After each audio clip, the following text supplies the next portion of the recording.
Puji Tuhan, selamat pagi. Kembali kita bertemu dalam kasih Tuhan.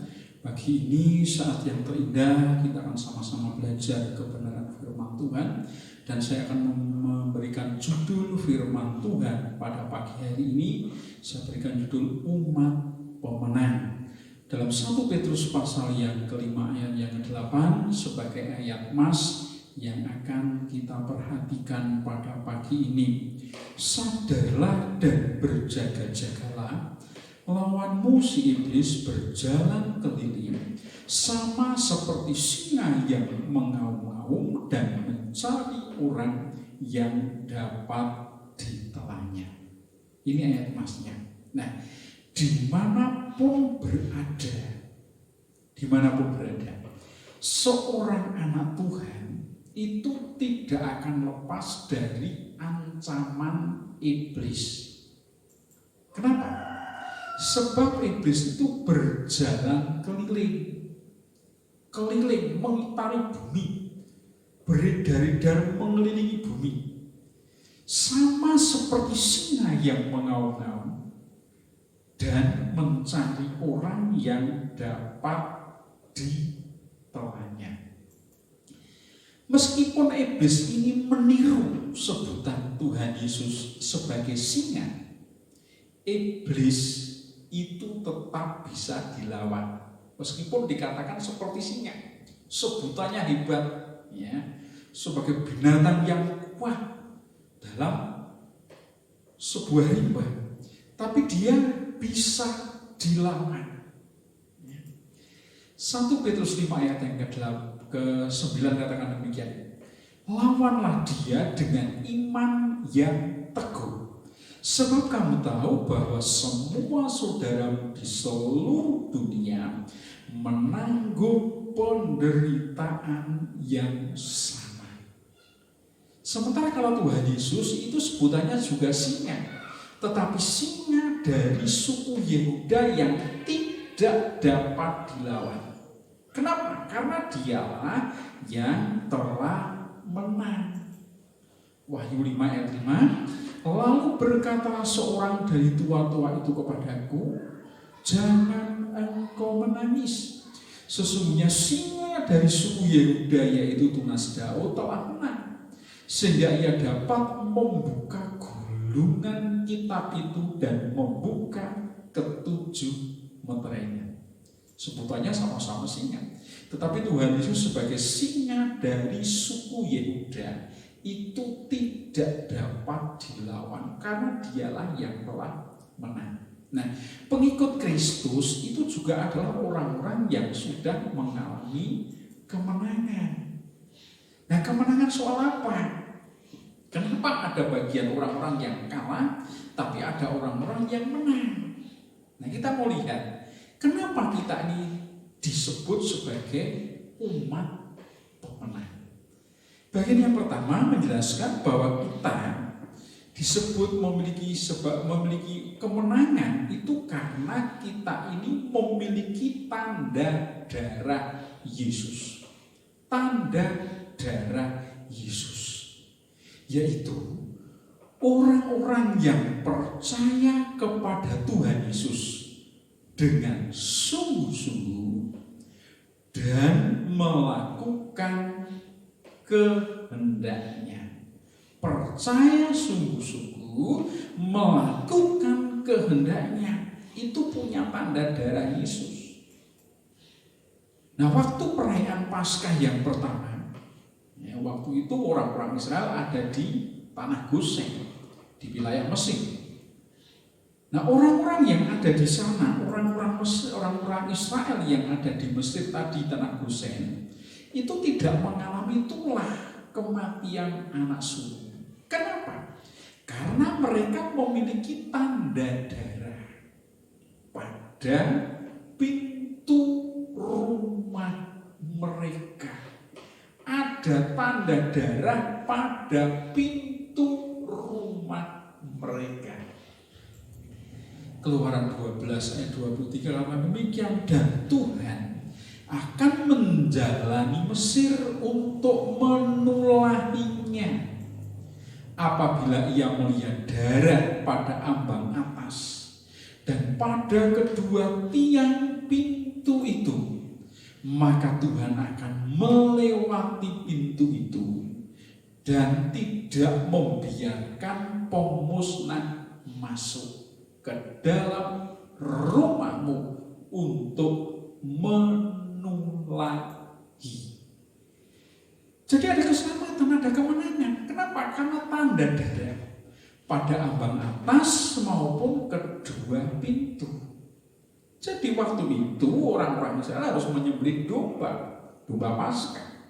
Maka darahnya harus dioleskan pada ambang atas pintu dan kedua tiang pintu. Itu menandai sebagai tanda darah.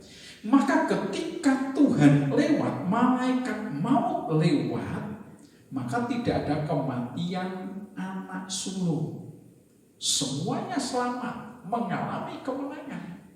Tetapi yang tidak memiliki tanda darah, maka akan terjadi kematian anak sulung. Jadi rumah-rumah mereka itu bagian depannya pada pintunya itu terlihat tanda darah, sehingga terjadilah satu kehidupan yang penuh dengan kemenangan.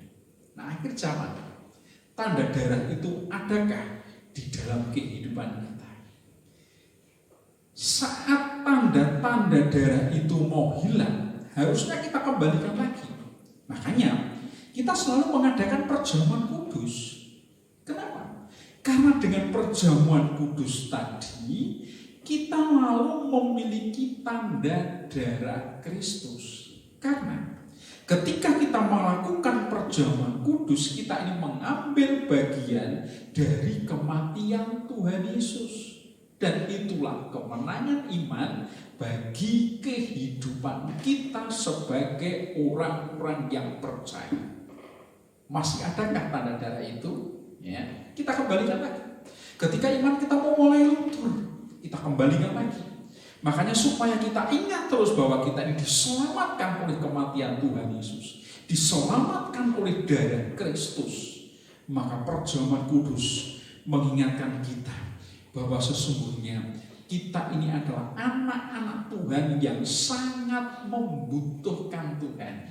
Karena ada tanda darah yang akan memberikan kemenangan, yang akan memberikan keselamatan bagi kehidupan kita. Dan biarlah iman itu akan terus bertumbuh dalam kehidupan kita. Jangan sampai goyah. Ya. Minggu yang lalu kan saya sampaikan, iman kita harus tumbuh. Meskipun kita ada di rumah di dalam peribadatannya, meskipun kita hanya satu kelompok kecil, satu keluarga, orang tua dengan anak-anak, tetapi ketika iman kita terus tumbuh karena ibadah-ibadah yang kita kerjakan, itu menyatakan tanda darah pada rumah kita, pada kehidupan kita. Siapapun yang ada di dalam rumah tadi ada tanda darah. Dan inilah kemenangan yang Tuhan nyatakan untuk kehidupan kita.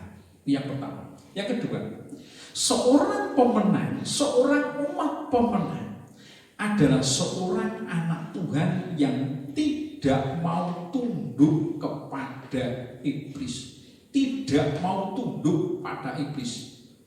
Tuhan Yesus pernah dicobai untuk menyembah iblis. Apakah ia mau? Yang diperlihatkan tentang kerajaan dunia dan keindahannya yang luar biasa, penuh dengan kemegahan. Seandainya itu diberikan kepada Tuhan Yesus, wah betapa hebatnya. Karena seluruh keindahan dunia ada di situ, akan diberikan kepada Tuhan Yesus. Dan semuanya itu ketika sudah diberikan dengan satu syarat. Tuhan Yesus harus mau menyembah iblis. Tuhan Yesus harus tunduk kepada iblis. Tuhan Yesus tidak mau melakukannya. Dalam Matius 4 ayat yang 9 katakan demikian. Dan berkata kepadanya, semuanya itu akan kuberikan kepadamu jika engkau sujud menyembah aku. Ayat 10 dari Matius 4. Maka berkatalah Yesus kepadanya, "Enyaklah iblis, sebab ada tertulis, engkau harus menyembah Tuhan Allahmu, dan hanya kepada Dia sajalah engkau berbakti." Ini perintah Tuhan untuk kita. Hanya kepada Tuhan kita menyembah, hanya kepada Tuhan kita berbakti. Siapapun yang tunduk kepada iblis, dia akan mengalami kekalahan. Tapi siapa yang tunduk hanya kepada Tuhan Yesus, mau menyembah hanya kepada Tuhan Yesus, dia umat pemenang. Makanya yang tidak mau tunduk tadi, yang tidak mau menyembah iblis, disebut sebagai umat pemenang. Nah, kita anak-anak Tuhan seringkali dihadapkan kepada hal yang demikian, sama seperti yang dialami oleh Tuhan Yesus Kristus. Berapa banyak orang yang bersekutu dengan iblis? Kan banyak, ya. Orang-orang yang hidupnya bersekutu dengan kuasa-kuasa jahat. Orang-orang yang hidupnya ada bersama-sama dengan kuasa iblis. Entah lewat benda-benda tertentu, entah lewat penyembahan kepada roh-roh dunia. Dan dunia dikuasai oleh hal demikian. Makanya anak-anak Tuhan, orang-orang percaya harus berhati-hati terhadap hal ini. Orang yang mau diperintah oleh iblis hanya untuk meraih kehidupan dunia, di mana suatu saat pasti akan binasa. Jadi yang diberikan iblis kepada kita itu tidak akan kekal. Apa yang iblis sodorkan kepada kita itu tidak akan abadi, tidak akan langgeng, tapi ada habisnya. Suatu saat nanti akan binasa dan rugi, karena kita hanya mendapatkannya di dalam dunia saja. Sementara kerajaan yang kekal tidak akan menjadi bagian di dalam kehidupan kita. Kita harus hati-hati, ya, jangan sampai kita ini dikalahkan hanya untuk hal-hal seperti itu. 1 Yohanes 2 ayat 15 jelaskan demikian, ya. Janganlah kamu mengasihi dunia dan apa yang ada di dalamnya. Jikalau orang mengasihi dunia, maka kasih akan Bapa tidak ada di dalam orang itu. Jadi jangan mengasihi hal-hal dunia, akhirnya kita binasa, ya. Sampai akhirnya kita rela menyembah kepada kuasa iblis. Yang kedua, ya. Yang ketiga adalah melawan iblis dengan iman yang teguh. Itu umat pemenang. Jadi seorang yang dikatakan umat pemenang itu adalah orang-orang yang punya tanda darah, orang-orang yang tidak mau tunduk menyembah kepada iblis, dan orang yang mau melawan iblis dengan iman yang teguh, iman yang dipakai. 1 Petrus 5 ayat 9. Ini perintah Tuhan. Kalau ini perintah, maka kita bisa lakukan. Ya, kan ini perintah. Lawanlah dia dengan iman yang teguh. Sebab kamu tahu bahwa semua saudara di seluruh dunia menanggung penderitaan yang sama. Dikatakan lawanlah dia. Singa yang mengaum yang berjalan keliling tadi harus dilawan. Bagaimana cara melawannya? Dengan iman yang teguh. Iman yang teguh. Iman itu saya sampaikan kemarin timbul dari mendengar firman Kristus. Kita belum akan katakan demikian, ya. Iman itu karena mendengar firman Kristus. Siapapun yang penuh dengan firman Tuhan akan tetap menjadi seorang pemenang, penuh firman. Karena setiap hari mungkin dia mendengar firman, setiap hari belajar firman, setiap hari selalu ada dekat dengan firman. Karena itu, ketika firman itu datang, membuahkan sebuah ketaatan dalam hidup kita. Ketaatan, ya. Dalam hal ini tunduk kepada firman Tuhan, maka akan menimbulkan penyertaan Tuhan. Ya. Ketika firman itu ada, kita taat, kita tunduk untuk melakukan, maka ada penyertaan Tuhan. Yakobus 4 ayat 7. Karena itu, tunduklah kepada Allah dan lawanlah iblis. Tunduk pada Allah, lawan iblis, maka ia akan lari daripada. Ya. Iman yang kita miliki itu membawa sebuah ketundukan. Kenapa? Karena iman itu muncul karena firman, dan firman itu harus dilakukan tunduk kepada kuasa otoritas firman yang ada dalam kehidupannya. Dan ini jaminan dari Tuhan. Ketika kita tunduk kepada Allah, melakukan firman dengan sepenuhnya, menimbulkan iman yang luar biasa. Ketika kita melawan iblis, ia akan lari daripada. Godaan iblis akhir zaman itu luar biasa. Kalau kita tidak hati-hati, kita bisa terjerumus ke dalamnya, sehingga godaan itu lalu menjadi bagian hidup kita.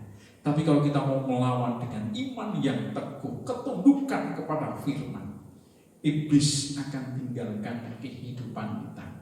Dan inilah modal untuk menjadi seorang pemenang. Ya. Kenapa? Karena Tuhan itu ada di pihak kita, di pihak orang-orang yang mau tunduk, di pihak kepada orang-orang yang mau taat kepada firman. Selalu disertai.